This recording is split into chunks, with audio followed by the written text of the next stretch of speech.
right, yes, guys. Welcome to another video on the Football Bias, joined by the boy Thizo. Um, yeah, it's your boy Thebe, and let's get into the chats, man. So, as we said, international break is over. Premier League is back, and it's going to be no more international breaks until March. So, if I'm not mistaken, we've got like over 15 game weeks, bro. Like they're gonna be coming thick and fast. Like this is my favorite time of the year. I'm not gonna lie. This Yeah. is my favorite time of the year. We got games coming thick and fast. You got Premier League, Carabao, FA Cup, Champions League. Like it's just non-stop. So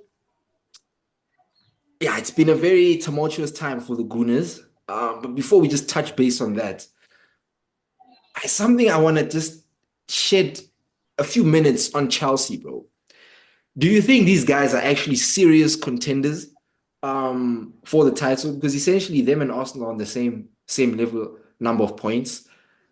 Yeah. Um, I don't know what to make of them because it's a new manager and he seems, and I remember saying um, before or after Poch was gone that the next coach that comes in has to come in and be like, yo, these are my 20 players.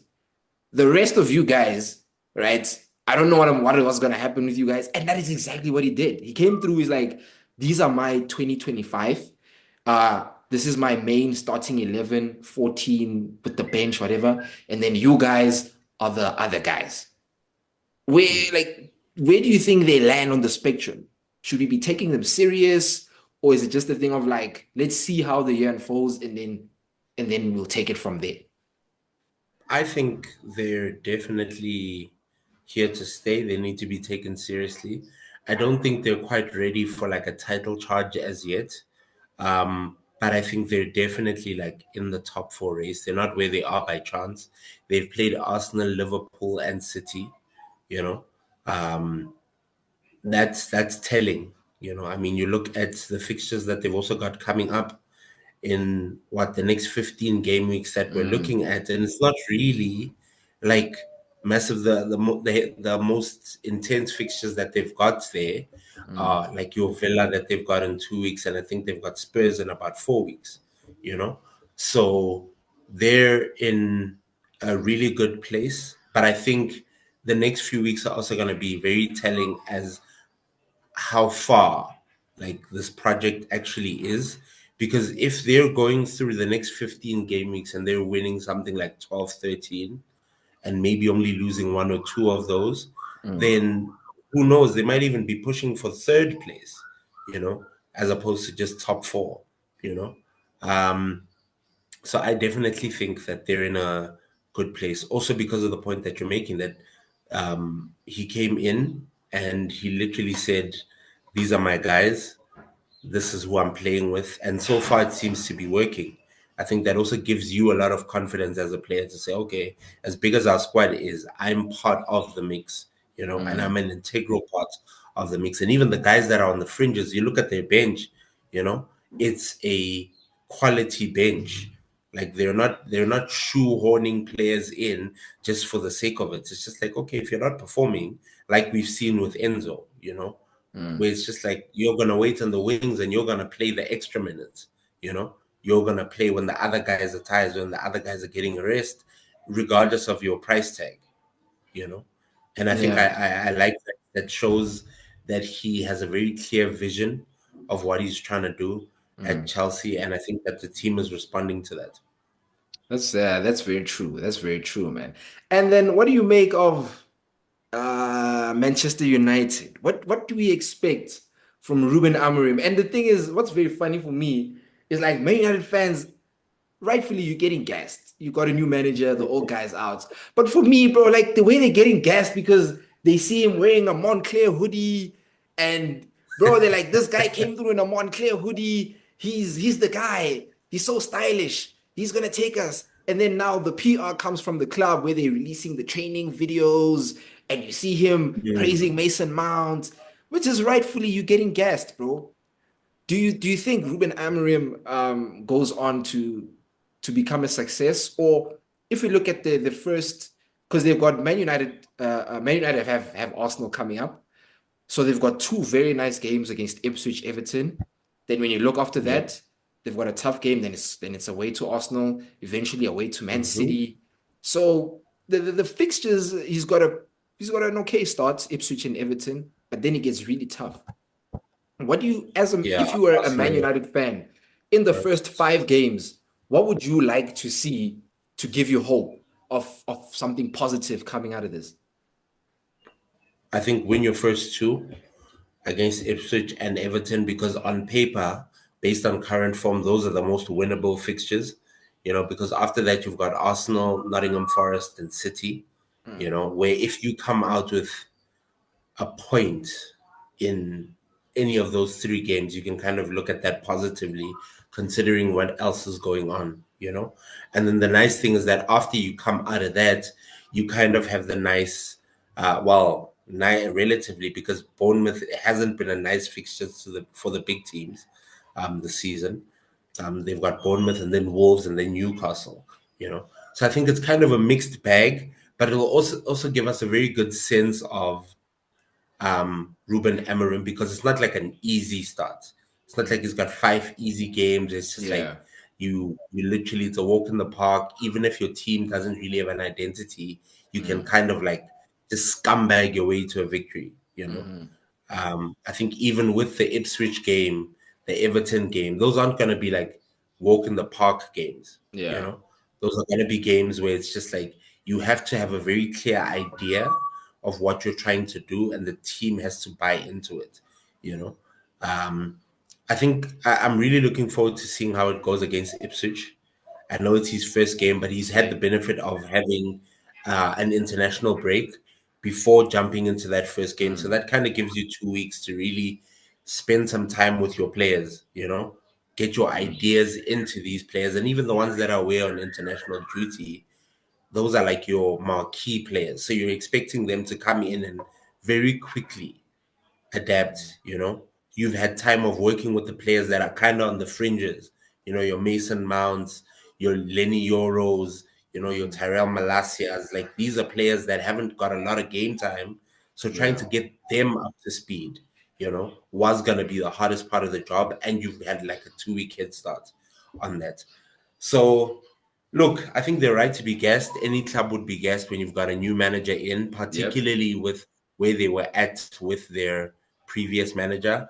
But the proof is in the pudding, man. Like the proof is in the pudding, and we need to Yeah. see from this week I'm how very that's keen to gonna go. see. I'm very keen to see how it unfolds. And from the Man United fans that I've been speaking to in my own personal capacity, like they just said to me they just want to see good football, like you know what I mean, and get back Mm, to getting the results. And personally for me, I said to one of my boys, like I personally have never seen, let me not say I've never seen, but currently I don't know of a team that plays three at the back, that plays beautiful free flowing football. They may play effective football, they may play mm, defensively strong football, but as for beautiful free flowing football, I don't know, man. And that's what Man United fans are looking for. But if you're winning games, like, and you're winning game, David Moyes at West Ham, he was winning games and yeah. he was not playing some good football. So I just think like United just need to go back to becoming hard to beat, becoming defensively resolute yet again, and then we'll just see how it unfolds, man. And then just for the sake of time, Man City.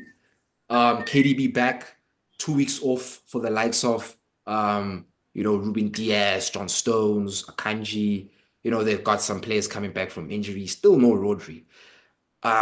What do we think that we're going to see a much better Manchester City than what we saw Mm. prior to the international break ending? And I say that loosely because yeah, we can see a better Manchester City team, but are they going to be the Manchester City team? Because this is when now Manchester City click into the gear and they become the Manchester City that we know. And also, Pep Guardiola just signed a new 1 year extension, so the players that are there can rest assured now, to just go out there and play the game as they intend to. So, do you think Manchester City will come back to their pomp? Um, Look, with City, you always expect them to. I think it would take a foolish man to bet against City. They've also had the benefit of having a lot of their players not going on international duty. But they've got a stern test in the form of Spurs. You know, Spurs has always been their bogey team, and Yeah. unfortunately, that's where they need. That's the team they're starting with. So also the same way we're saying it will be telling to see United play against City. I mean, play against Ipswich to see how the Amorim term is gonna go. I think the game against Spurs is also going to be telling for City. You know, because they're not in a comfortable position, and it's kind of like with the loss of Rodri, like it doesn't matter what they do in attack, you can get at them, you know? And I Mhm. feel like Rodri kind of gave them that stability where it was like, look, we're gonna outscore you and you're not gonna Yeah. break us down, you know? So that kind of made you feel like you were already on the back foot going into games against City. But now we're seeing everyone's attacking them. It's Yeah. just like, look, I'm gonna come at you, and this isn't. It's easy to think that this started after like the injuries to like your KDBs, losing a Kanji, Ake getting injured. This started when, okay, maybe not KDB because he's been injured for quite a while, but even when they had Stones and even when they had Mm. Akanji and Ake and Ruben Diaz, they were still susceptible at the back. You know, they're Facts. not getting as much protection from their midfield. So I think even for them, it's not going to be what they're used to. So I don't think it's going to be as simple as this is when City kick into gear and we're going to see them just kick into gear. Look, they're City, you know, they have enough talent on the pitch to expect them to stitch a run together, you know, that keeps them in and around the conversation for the title, you know, because of what we've seen them do over time. But it's not going to be like it's been over other seasons. I think even with last season where they had like KDB out for a period of Mm. time, it was like, let's just get through this period. Let's get as much as we can get through until we have a full complement, you know? Now it's kind of with that knowledge of there's no return for Rodri, you know? So this Mm. is it. You know, we have to work with what we have now. And I think that sometimes that's difficult to do when the results aren't going your way, you know. So I think only time will tell how that's going to go for City. But Yeah. this weekend's game against Spurs would be an interesting one. I hope Spurs' centre back pairing of Van de Ven and Romero are fit for that one, just to make it a bit more interesting. I personally think if any, I think only one of them might be able to make it for that game. Possibly Romero. Maybe even both. You never know. Because with the international break, you got 2 weeks. Yeah, So anything can happen there. So yeah, at least Ange is very forthgiving with his team news, unlike our own manager. Unlike our own manager of Arsenal. I think that's the perfect segue. Just on a few minutes on that. If you wanna check out the chat that we had a very interesting debate on Arsenal and the mentality. So we're not gonna go really deep into Arsenal. So please check it out on the last sure. upload on the channel. First of all, what do you make of the news? Because people came out very angry at Zinchenko when he came out. I think he said in an interview or in the book that Arteta Yeah. would literally call injured players to get on the bus, just to throw scent to the other managers. And people are like, man, why is Zinchenko talking about the stuff, bro? And Zinchenko just finds a way to not be likable to the fan base somehow. What's up with this guy, bro? Ish. I think it's just unfortunate that like we've outgrown him. You know, that's the sad Yeah. reality of the situation. I think he can still contribute, particularly with the injuries we've experienced like this season. This he's still got a part to play, but I think like the less he says, the better for him probably. Mm. But I don't think he's telling us anything we didn't already know. You know, Yeah, facts. Arteta's made it very clear that you will not know anything until the squad is released. Mm. Literally, I'm gonna Mm. do everything humanly possible to make sure that you know nothing. You know, because we've heard him say players are close and then not see them for like another month. Mm. You know, and say they were in contention a month ago, and you're just like, But okay, how? And it's frustrating. As but frustrating as it why? is for me, I think because of what you're up against, you know, you need to get like any little bit, any little advantage you can get, Mm. right? over your opposition. We've seen that Arteta is like he's trying to make little incremental gains, you know. Mm, That's why there will be a lot of focus on things like set pieces, for example, because they identified that this is actually a portion of the game where we can gain an inch, you know. So let's maximize that. And if throwing teams mm, off, not to know how we're gonna set up, is another way that we can gain an inch. It might not. It's not day and night, right? The type of difference you'll get from keeping the news like that, yeah. right? But even an inch, we've seen that he's a coach that bothers himself with those inches. You know, will it be enough to get Arsenal over the line? Only time will tell. But I Mm, think early indications this season are that that seems unlikely. You know, um, you look at firstly the gap that exists right now between themselves and Liverpool and City. You know, is quite a large gap. I think they've given themselves a mountain to climb when already trying to win the league is already a mountain to climb in and of mm. itself. Um, so yeah, man, I don't really know. It's been a nice break, as you said. Not to have to stress about Arsenal and what's going on at Arsenal and are they going to be Jeez. able to collect 3 points. It's been whew, it's been a nice breather, but I think now is kind of the time where we're going to be able to really tell, like, if the squad has the mentality that I'd like to believe they do have, you know, or are they going to capitulate? Because I think the expectation now hasn't gone down, you know, Mm, like it genuinely hasn't from like everyone. Everyone is still saying no. We've seen Gary Neville, you know, mm, who's not afraid to flip flop, but is like he's still saying, nah, for me, Arsenal are still there, you know, they're still my favorites to win it this year. I think that level of expectation still exists. So if it was crushing them before, I don't think a 2 week break is gonna do anything to change that. Worse so now that you have like Erdegaard back and he's had 2 weeks off, Saka's had 2 weeks off. So if you're not winning now, right, mm. it's just like, okay, what's the excuse now? Then there's real So I think that problems. expectation has grown. Yeah, Mm. yeah, So yeah, I think, man, to not spend too much time on Arsenal, I just think it's very clear. Just win as much as you possibly can up until January, and yeah, then we reassess how far we are. And I think I've come over some, I won't say a wave of positivity, but some sort of silver lining, right? Which is why when I listen to like the narratives from United fans and Chelsea fans and all these fans talking about like Arsenal, which rightfully, rivals are gonna banter. But it's factual or somewhat factual that we've had the toughest run if we compare it, mm, right? We've had a very, very tough run, factoring the red cards and the refereeing decisions and all of this stuff, bro. It's just been a tough start for Arsenal. So now it's just this is the time, bro. Because now what they need to do now, firstly, just win the next two. Win against Nottingham, win against West Ham. Because if you win against West Ham and you win against Nottingham, by the time you've won against West Ham, City and Liverpool are going to play each other. So you have most likely clawed back some points between yep, both or just one of them. So it's just yeah, very clear for Arsenal. Win the first two, win the first three.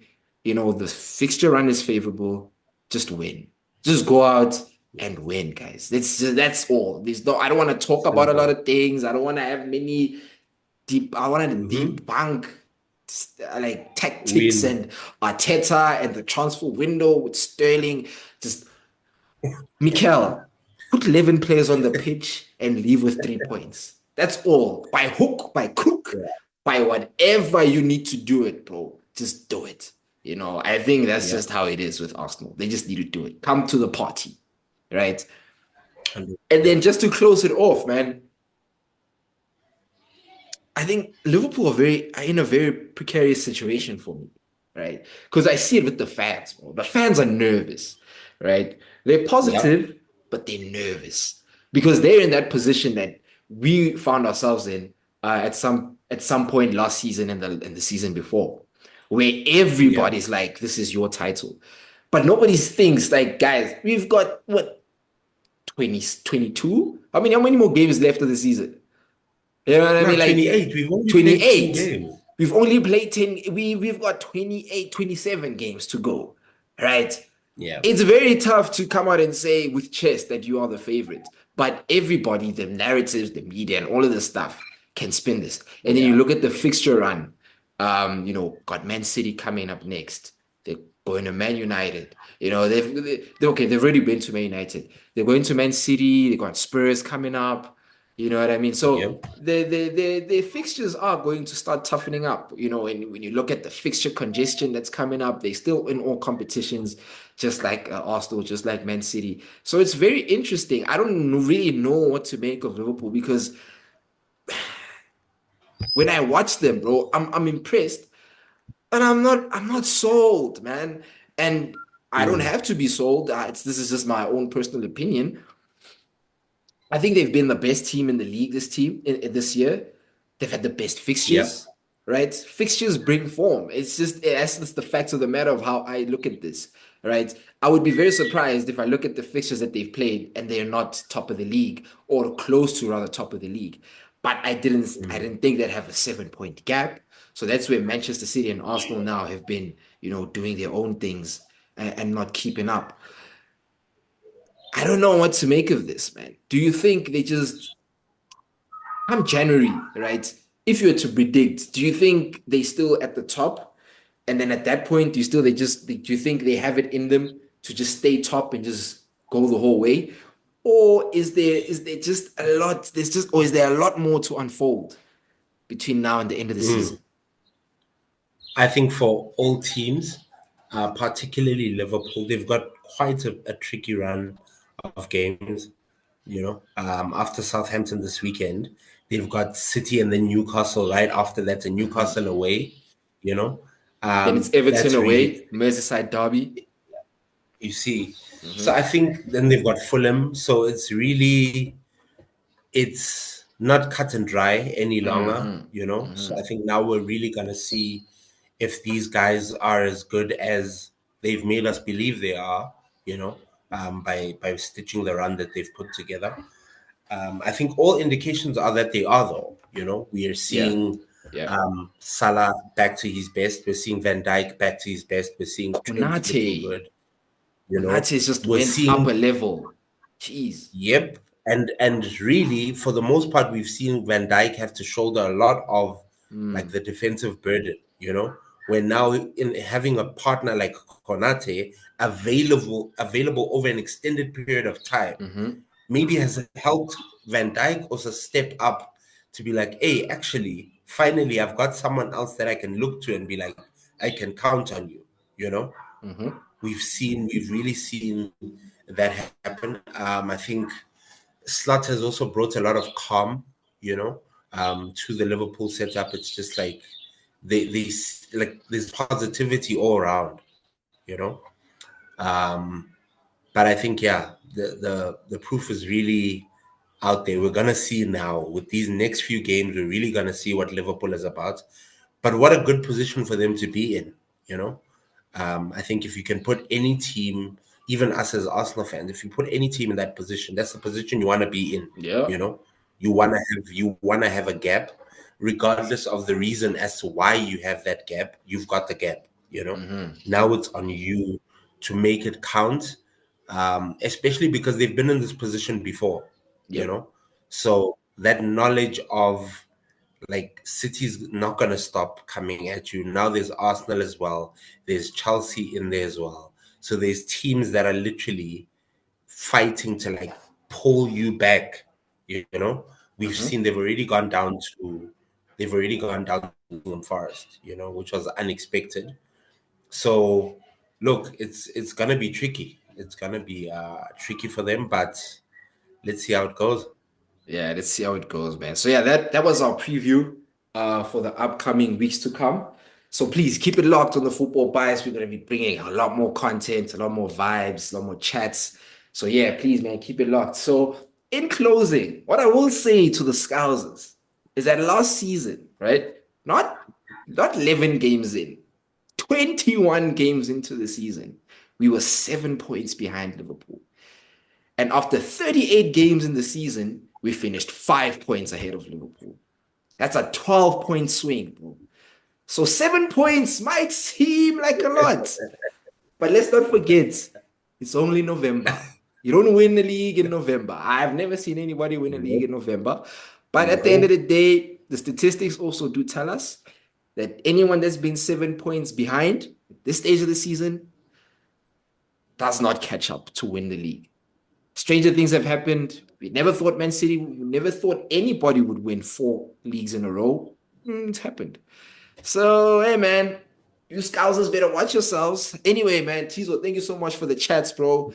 Everybody, please like, subscribe, get involved, comment, share, do all that fun stuff. I'm trying to get this video up to 10 likes, so please like it as much as you can. You know, just gets the word out there. So please, guys, have a good one and keep it locked. Peace.